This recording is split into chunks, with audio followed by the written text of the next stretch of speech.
Are you willing to risk your life for a hike?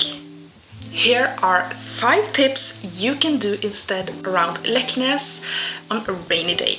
And number 5 is something you probably haven't thought you can do in Leknes. Suddenly, a storm can be rolling in. It's not safe to go hiking or go out on the ocean. It is always safe to have a backup plan, and so here are my 5 tips you can do around Leknes.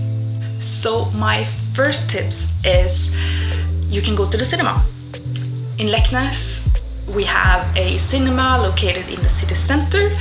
It is placed inside of Meieria, where they also have the library, they have a gallery, and also the restaurant Makalaus. The cinema does not actually have open every day, so you need to check the schedule. I will put the link in the description down below so you can go and check which days they are open. Tip number 2 are you can go to a cafe. There are 4 in total in the city center. 2 are located outside and 2 are located in the center. So the 2 located in the center are placed on the first and the second floor. The first floor is called Kringla and the second floor is called Jordbærpikene. And the 2 outside are called Lofoten Bakeri and Huset. But they have limited space. I do think Huset are expanding, so hopefully it will have more room. You are able to sit by the window and look at the people walking by or just the city center life. You are also able to go to Makalaus, the restaurant that are located in Meieria, which is the same place as the cinema. My third tips are that you can go and visit the Vikings. A little further away from Leknes in Bøstad, they have a Viking museum.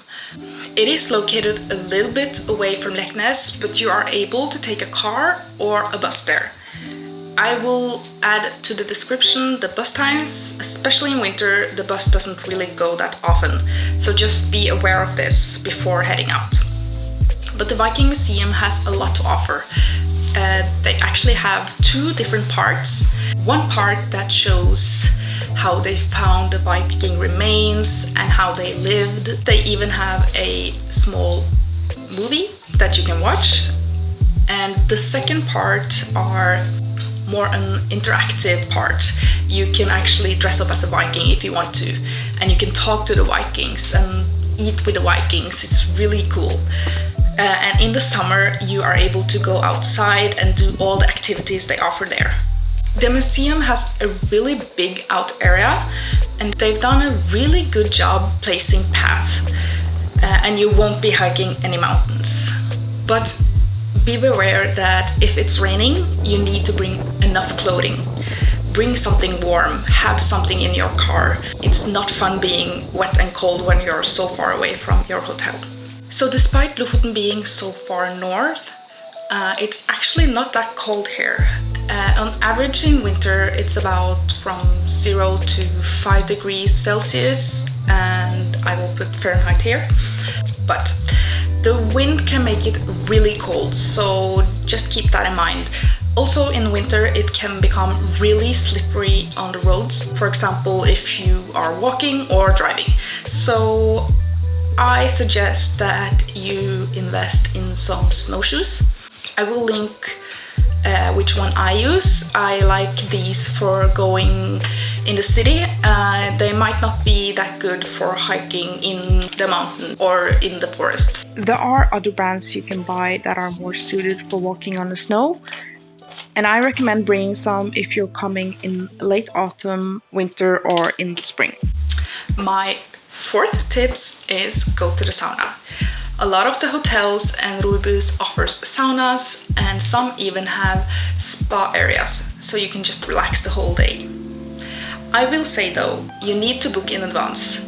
It takes time to heat up the sauna, and sometimes they are fully booked and you need to find out if you want to go privately or public. It is different from place to place, so you need to call them or go and check with them. And what is amazing about the sauna is most of them have a beautiful view over the ocean. So you can sit and watch the ocean while a storm roars outside and you will be inside in the warmth. If the weather is not too bad, you can actually go into the ocean and dip yourself. It is so nice to go up in the warmth again. And bring a lot of water so you don't get overheated. So my fifth and last tip is go thrift shopping. Yes, there are actually quite a few thrift shops you can go to here in Leknes. I've been to 2 of them, ASVO and Røde or Red Cross. So ASVO is located towards Haugland. You will go on a really narrow path, and if you're going in the winter, it can be really slippery, so just be careful. ASVO helps people that maybe for some reason have fallen out of the society, so they get a place to work and they have a really lovely community, and the people there are so nice. I really recommend it, and I will link down below the opening times or the web pages, or yes, so you can check it out. And then you have a Red Cross, which is in Fygle, really close to Leknes. Right now have only open 2 days a week. On Thursdays they have open from 5 until 7 in the evening, and on Sundays it's from 12 to 4. They have a limited parking space, so you just need to be aware of this. They have a lot of things to offer. I will recommend both of them. Get a cheap souvenir here. I know ASVO even have some cards. I'm not sure if they're like touristy cards or whatnot, but you can find something really Norwegian here, even some trolls, I think. So check those out. It is really fun. Yeah, I hope you have found some inspiration on what to do on a rainy day. Of course, if it's too rainy or too stormy, stay inside. I will make a separate video of what you can do then. It can become really dangerous going outside, so yes, stay inside, be safe. If you have any more tips, leave them down below in the comments area. I would love to hear what you have been doing on rainy days here in Lofoten. Thank you so much for watching. I hope I see you in my next video.